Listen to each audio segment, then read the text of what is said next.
nikahnya umur 30, 35 nggak ada masalah. Iya. Iya, jadi semua udah punya tracknya masing-masing. Nggak perlu kita balapan sama orang lain. Walaupun banyak orang yang nyuruh kita balapan, kita nggak usah peduliin. Gitu sih. Dan nggak bisa menetapkan standar orang lain ke kita. Karena Betul. belum tentu cocok, belum tentu sejalan gitu Iya. ya.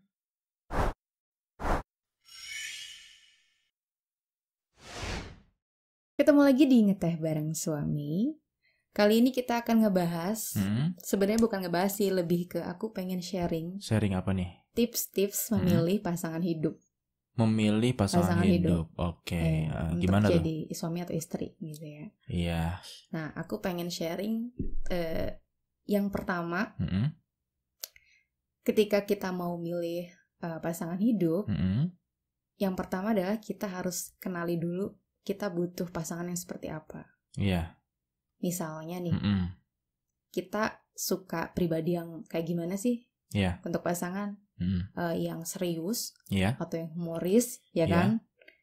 Atau yang penurut, atau yang itu berjiwa yang berjiwa pemimpin. Gitu ya. Jangan sampai bertolak belakang ya. Contohnya misalkan saya pengen punya istri atau punya pasangan yang penurut. Dapat nih penurut. Terus tiba-tiba di tengah jalan atau dalam suatu hubungan, terus tiba-tiba ini saya punya pasangan nggak mandiri ya. Loh ya gimana ceritanya? Kalau memang mintanya atau sukanya yang penurut, ya otomatis tidak mandiri. Pasti harus diinstruksikan atau dinasehati, atau ya kita yang mikir, dia yang ngikutin, gitu kan. Nggak bisa dua-duanya udah penurut dan mandiri. Kalau mandiri ya biasanya punya jalan sendiri, punya cara berpikir sendiri, dan nggak nurut-nurut aja, gitu kan. Itu harus dipahami. Jadi kalau misalkan kita sudah memilih A, ya sudah. Terus kalau memilih B, ya B. Jangan A terus tiba-tiba di tengah jalan pengen jadi B, terus tengah jalan lagi pengen jadi C. Ya nggak bisa gitu. Kan kita komitmennya sama manusia, nggak bisa ubah-ubah gitu dengan cepat gitu kan. Nah, yang kedua nih, jangan terlalu yakin atau percaya diri. Maksudnya di sini adalah gimana tuh? Misalnya gini, kita udah tahu kekurangan calon pasangan kita nih. Nah, kita nganggap itu gampang deh nanti dirubah gitu ya. Oh iya, betul. Ternyata kan belum tentu bisa dirubah setelah betul. Nikah. Nggak hal-hal prinsip gitu kan. Iya betul. Nggak gitu aja bisa berubah gitu. Walaupun kita ceritanya memang misalkan kita pasangan yang dicintai gitu ya, tapi tetap nggak gitu aja bisa berubah gitu. Baik yang hal yang prinsip maupun hal-hal yang tidak prinsip. Misalkan sepele juga ya. Iya, misalkan biasanya tidurnya bangunnya jam 6 pagi gitu. Terus nanti mah kalau misalnya sudah nikah kayaknya enggak deh, pasti bangunnya jam 5 atau jam 4. Ya enggak juga. Apalagi hal-hal yang tidak prinsip seperti itu gitu. Emang bangunnya jam 5 atau jam 6 apa bedanya gitu kan. Seperti itu. Jadi ya jangan berharap ingin ngerubah kebiasaan orang. Kecuali memang kita punya komitmen di sebelumnya. Oh ya, kita bahas ini juga karena ada yang nanya ya, beberapa benar. yang minta kira-kira apa sih ada tips-tips enggak untuk memilih pasangan. Ya, nah ini kita udah coba untuk rangkum. Gitu. Jadi poin-poinnya yang aku sebutin tadi. Tadi gimana selanjutnya? Tadi kan jangan terlalu yakin dan percaya diri. Jadi ketika kita tahu kekurangannya, kita harus berpikir ke depannya. Bisa nggak kita terus mendampingi, terus membersamainya, gitu ya, sepanjang pernikahan. Karena pernikahan tuh nggak singkat ya. Betul. Jadi ya kalau misalnya kita udah tahu kekurangannya, kita tinggal ini mikir kita bisa nerima atau enggak bisa gitu. Nerima atau enggak. Jangan pengen diubah gitu, atau pengen enggak kok nanti kekurangannya bisa saya perbaiki. Ya perbaiki sih nggak apa-apa, tapi kalau berharap berhasil atau berharap sampai 180 derajat berubah, ya jangan ya, agak sulit seperti itu. Karena kan kalau pernikahan itu bukan menang kalah urusannya. Nggak bisa suaminya menang, istrinya kalah, atau istrinya menang, suaminya kalah. Nggak bisa gitu. Jadi harus bersama-sama. Iya, kita sama-sama ya, tarik ulur lah. Ketika udah agak belok, kita lurusin lagi. Gitu juga ketika istri agak tidak sesuai dengan komitmen awal, kita lurusin lagi pelan-pelan. Seperti itu, nggak bisa kita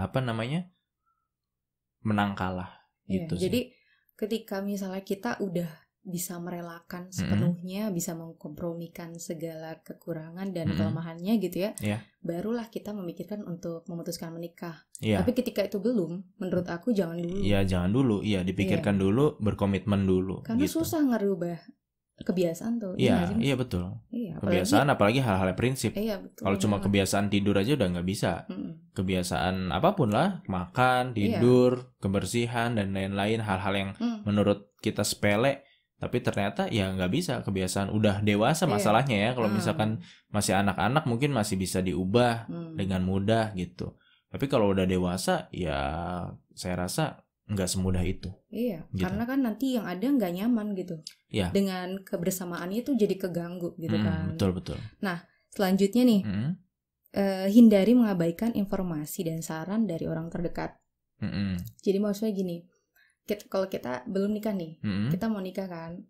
Terus misalnya ada orang-orang terdekat yang tahu tentang calon pasangan kita soal hal yang kurang baik.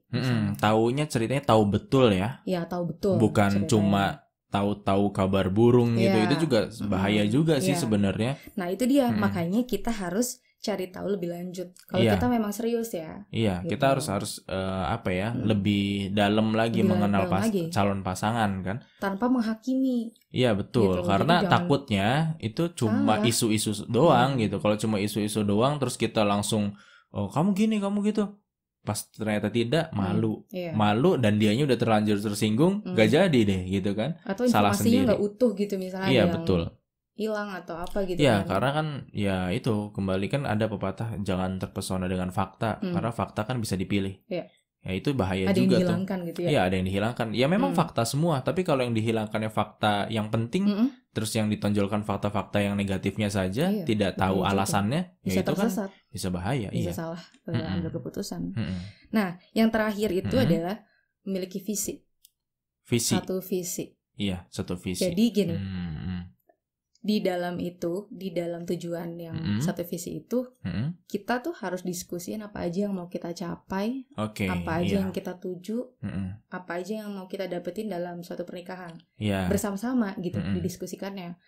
Dan carilah seseorang yang bisa untuk mencapai visi-visi yang didiskusikan tadi gitu.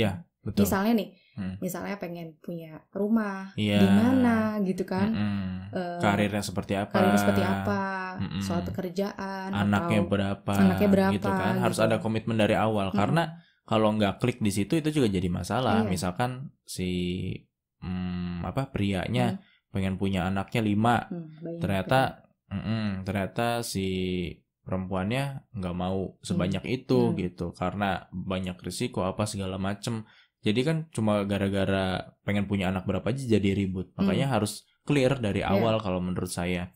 Soal hal-hal itu. Hal-hal itu termasuk ya tadi pemilih pekerjaan, apakah pengen kerja di kantoran atau ternyata pengen wirausaha, atau wirausahanya juga bidang apa, apakah akan stay di situ terus ataukah akan ekspansi dan lain-lain.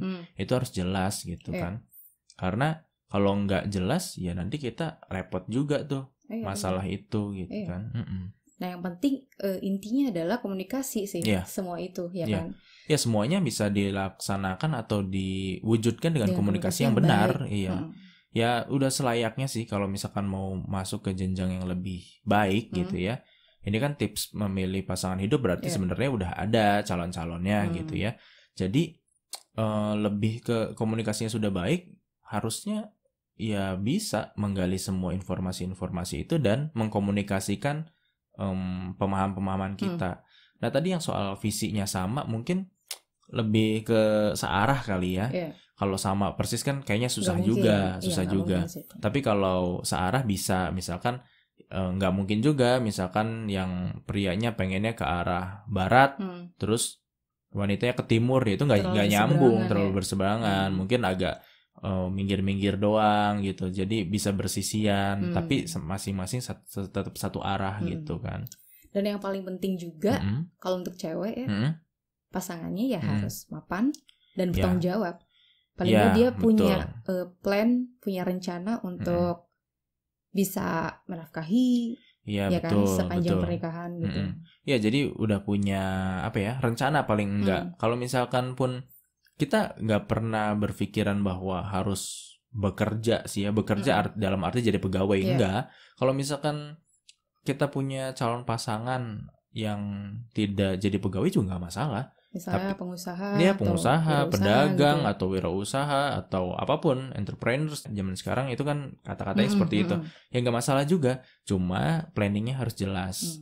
Sebenarnya jadi pegawai juga harus jelas. Apakah tetap di situ-situ aja, atau kan nanti bakal resign ke perusahaan yang lebih besar misalkan, atau apapun itu, atau melanjutkan sekolah dulu lalu akan seperti apa gitu. Jadi harus jelas sih semuanya. Yaitu kembali lagi ke komunikasi gitu. Dan jangan tergesa-gesa karena memilih pasangan hidup kan untuk selamanya ya.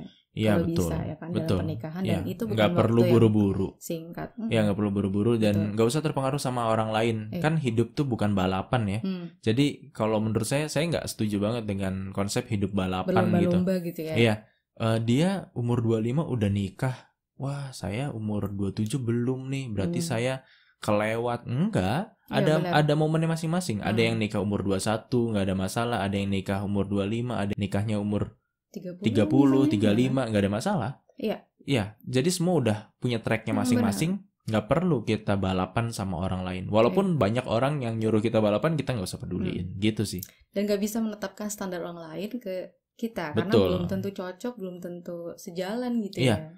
Standar orang lain itu nggak perlu dipakai sama kita, kecuali kalau misalkan memang kita cocok. Sama sih sebenarnya analoginya sama kayak kacamata orang dipakai untuk orang itu ya jelas gitu, karena tahu matanya minus berapa atau plus berapa. Tapi ketika dipakai kita kok jadi burem ya, ternyata beda dengan kita gitu. Tapi kalau kebetulan sama nggak ada masalah. Standar orang kita pakai juga nggak masalah kalau memang cocok. Tapi kalau nggak cocok ya nggak usah dipaksain gitu. Ya, cukup sekian tips dari kita tentang memilih pasangan hidup. Mungkin teman-teman ada yang punya tips lain, boleh di komentar ya, sharing di komentar. Terus barangkali ada yang kelewat juga, mungkin teman-teman bisa nambahin. Bisa ditambahin tips-tipsnya, kira-kira apa aja yang perlu diperhatiin ketika memilih pasangan hidup untuk menikah gitu ya. Atau mungkin mau sharing pengalaman juga ketika memilih pasangan atau menentukan pasangan, gitu juga boleh. Gitu. Ya, makasih buat semua yang udah nonton dan mendengarkan Ngeteh Bareng Suami kali ini. Sampai jumpa di Ngeteh Bareng Suami selanjutnya.